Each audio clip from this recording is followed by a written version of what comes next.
Not now. Let the show begin. Huh. A process of elimination.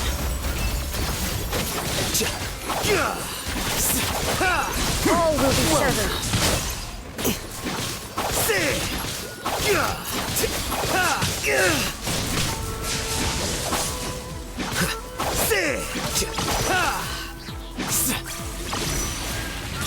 Flicker.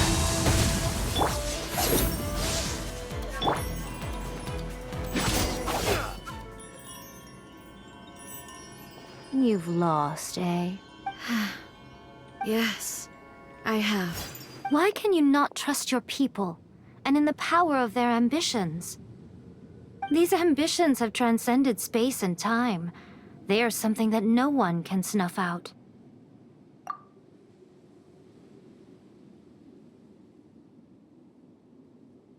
Is this the lesson you learned from your journey in Liyue? There are nations where humans cast their god aside and stride forward, so are we to just abandon the notion of progress for the sake of... You and I have both witnessed the great loss that progress can bring. Eternity. Eternity is the only way. When lightning flashes, it casts a shadow. My name means shadow. With my blade, I purged all obstacles to progress.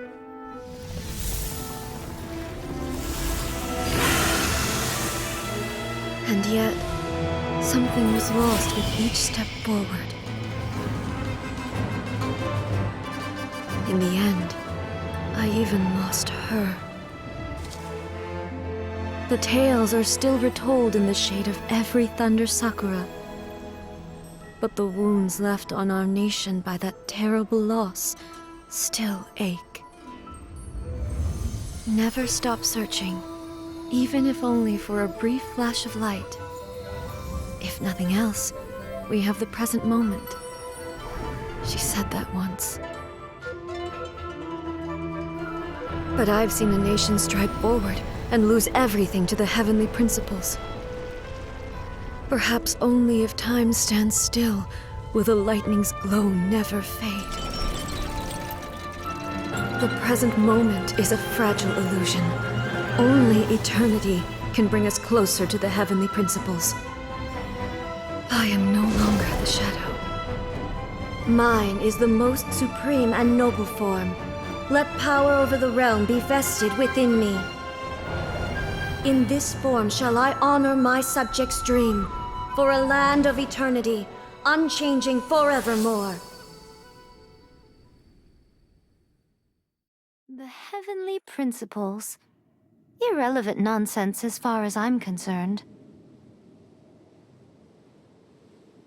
When all's said and done, all you really want is to protect your beloved Inazuma forever and ever. Isn't that right? That would be something of an oversimplification. But is this nation worth existing for eternity? Stripped of ambitions, stripped of the potential for change. It does nothing more than simply exist. It is a hollow shell of a nation. I wonder what loss would it really be to anyone if such a nation were destroyed?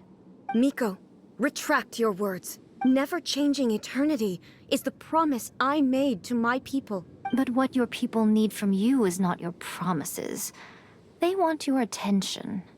Your divine gaze. You mean visions? Humans have a lifespan of barely 100 years. They cannot afford to bear any extra losses. But I have experienced it all. That is why I have chosen to guide them along the correct path toward eternity. But eternity is far too cruel a fate for you, eh? For me?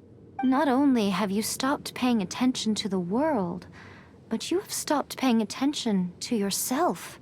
It must have been terribly lonely here, all alone, for centuries on end. But it is necessary. You will miss much by refusing progress. You seek to prevent loss, but have you considered all you are losing by remaining here in stasis for all eternity?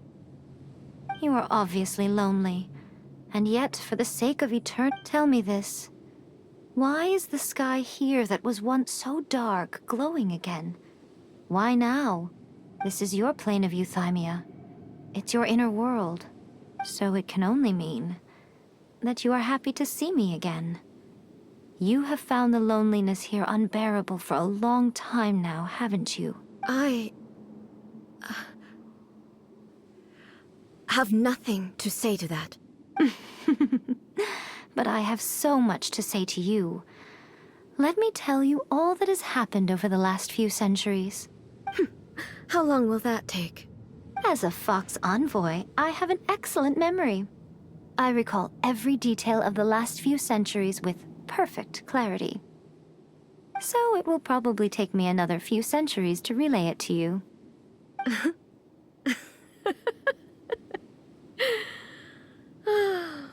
Miko, I never thought I would have the chance to meet with you like this again. Seeing you again is a change to eternity. And a very nice surprise. Since you are willing to admit that, I suppose that means we can still be friends? What a childish conversation this is. Anyway, now that I have been defeated by you and your plan, I will honor your wish to abolish the Vision Hunt Decree. But, with regards to eternity, and the question of whether this nation should move forward, I need time to give it some thought. You are the one who's been acting like a child from the very beginning. As promised, the Raiden Shogun abolished the Vision Hunt Decree. Finally, her people's wishes penetrated her locked heart. Beyond the plane of euthymia, she saw what eternity means in the eyes of the world. When one's fervent ambition burns brightly, the gods will cast their gaze upon you.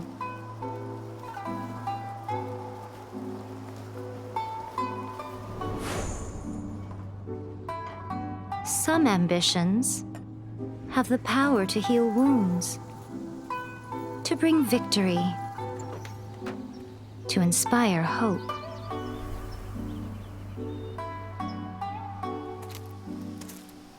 But some ambitions outlive their masters long after the soul ascends. They remain as they were in the beginning.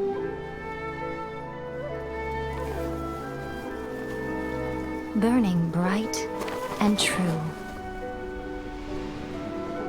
for all eternity.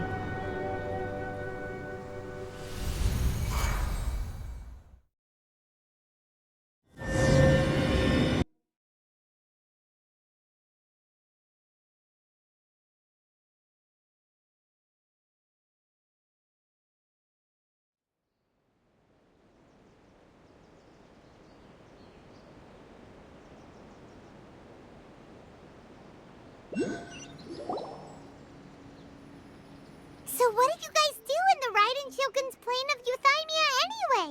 Is the Vision Hunt Decree abolished? Oh, gotcha.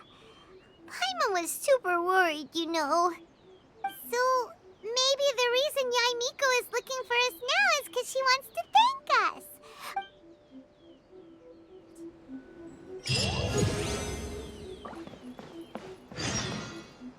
What? Another bad one? No, let me try again.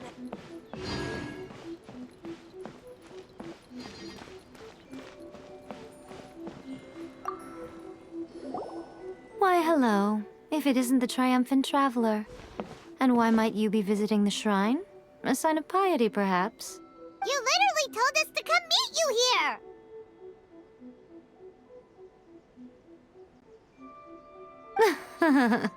I was just joking. I've been waiting for you. Seems like someone's in a pretty good mood. Mm-hmm. Catching up with an old friend I hadn't seen in years was truly delightful. By the way, I heard that you had a duel before the throne, with a Fatui Harbinger no less. Courageous and astute. I must say, I am most impressed. Defeating Signora head-on in a duel means that your strength exceeds my expectations. Still, you did end up victorious. I gather congratulations are in order. Sure feels good to finally thwart the Fatui plan for once. They caused plenty of trouble along the way, but at the very least, they didn't get their hands on another Gnosis. Wait a second. Did you say Gnosis? As in, the little thing that looks something like a chess piece? Yep, that's the one. You've seen one too? Gnosis belong to the Seven. They're what keep them connected to Celestia. Oh. What's wrong? I handed that over. You did what now? Well, how else was I supposed to save your skin from the Balladeer exactly?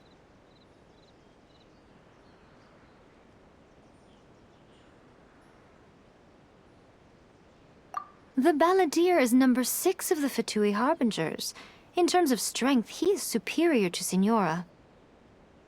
I'm not the kind of person who risks life and limb for any old reason. You did... for once, Paimon just does not know what to say. After A created her puppet vessel, she no longer had anywhere to put it. As her erstwhile closest friend, A handed it over to me, and I've kept it in the Grand Narukami Shrine ever since. She no longer needs the power of the Gnosis, and in any case, she tells me she has severed ties with Celestia. Thus, the Gnosis became not only useless, but also a potential source of conflict. Is that not a good bargain, exchanging it for the one at the core of the plan? Judging by the results, at least, I dare say I struck a good deal. When you put it like that, Paimon has to agree. The Traveler is worth more than a Gnosis.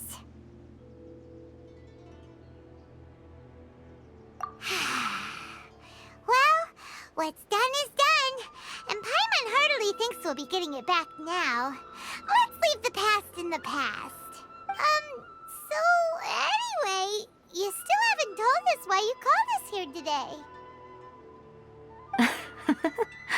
It's to thank you. Really? You intend to travel all over Teyvat, and the time has come for the Inazuma leg of your trip to come to an end, has it not? As a mark of my gratitude, I will answer any questions you may have about the road ahead or the events of the past. What would you like to know about?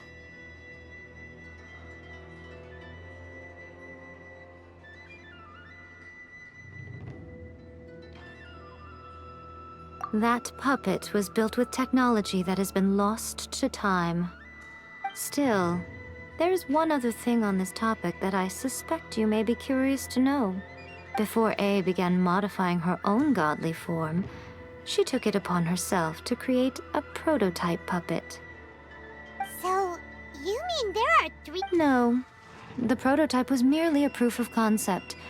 Its appearance and intellect were not based on A. It was a test.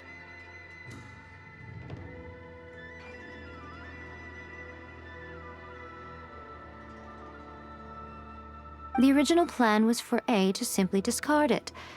Later, this puppet wandered Inazuma as an ordinary human male with his own consciousness, until the Fatui took an interest in him.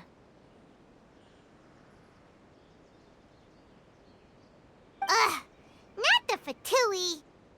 Some eccentric geniuses in the ranks of the Fatui made adjustments to the prototype, not only unsealing his power, but very likely rendering him even more formidable than his original specifications. The object of divine creation is now the one who has taken possession of the Gnosis, and the prototype puppet is now known as the Balladeer. What a crazy story! It is, isn't it? Who can say whether it's coincidence or destiny? I'm surprised an outlander like you is aware that there was one. Morat's Yes, twin they won the Beelzebul as far as the world. In fact, until Makoto died several. losing her sister must have been super hard on. That was when A began to change. Makoto was her greatest loss. Paimon feels like she understands A a lot. I didn't spend a great deal of time with her, but my impression was she was a gentle god, who in each moment cherished the beauty of what was before. Wow. Are you sure? Okay, keep it safe. Is that all you intend to do with? There was me thinking that you might hang it around. Who in their right mind would do that? Okay, I'll stop. Now, a question for you. Traveler, what is your ambition? I see. But that is merely a small goal, based on what preoccupies you here and now. Your ambition should be something that transcends the world below and the starry sky above. Something that shines in unison with fate itself. Perhaps the reason you do not possess. Continue on your journey, and maybe that moment will come to pass.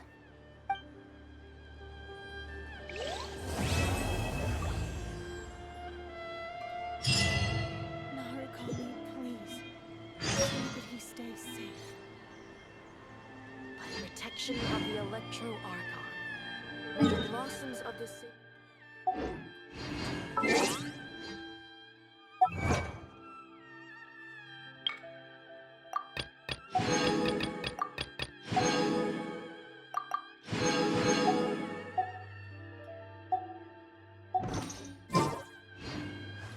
Wait.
Ad Astra.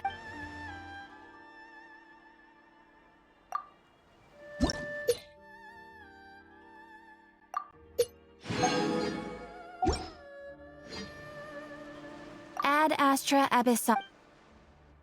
Thank you for